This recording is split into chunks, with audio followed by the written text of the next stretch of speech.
করে গিয়ে দলীয় নেতৃত্ব সকলের সঙ্গে আলাপ আলোচনা করে আমাকে বলেছিলেন মনোনয়ন দাখিল করতে।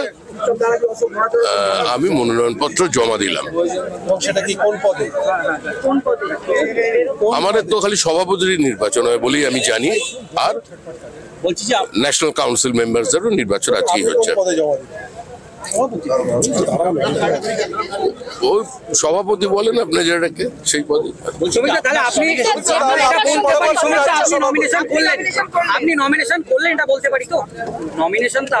হ্যাঁ, নমিনেশন তো করলাম।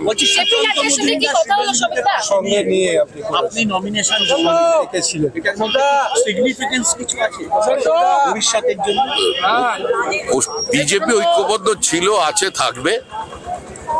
আর যদি কোথাও কোনো বিচ্যুতি হয় মানুষ সেটা ঠিক করে দেবে, কারণ এই নির্বাচনটা এই মুহূর্তে কোনো রাজনৈতিক দলের হাতে নেই। পশ্চিমবঙ্গের মানুষ দৃঢ় সংকল্প রাজনৈতিক ব্যবধান বা রাজনৈতিক রঙের থেকে একটু দূরে সরে এসে তারা তৃণমূলের বিসর্জন দেবে। মানুষ 2019 সালে একটা বাইনারি সেট করে দিয়েছিলেন, সেই বাইনারি কালীগঞ্জের বিধানসভা নির্বাচনেও অব্যাহত আছে এবং মানুষ জানে বিজেপি তৃণমূলকে হারাতে পারবে। তো এই নির্বাচনটা পশ্চিমবঙ্গের মানুষের নির্বাচন। 10 মাস বাকি শ্রমিকদা, সেখানে আপনি একটা রাজ্যের বিরোধী দলের দায়িত্ব নিচ্ছেন, সভাপতি পদের জন্য আপনি নির্বাচনের গাড়ি। সভাপতিটা তো একটা বহুমানতা, কন্টিনিউইটি, পার্টির কাজ নিঃশব্দে করে চলেছে।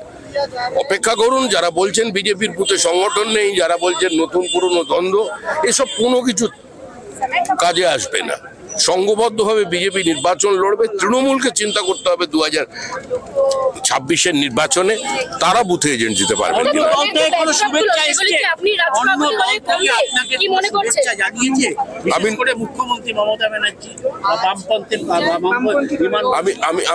আমি কারোর নাম বলবো না।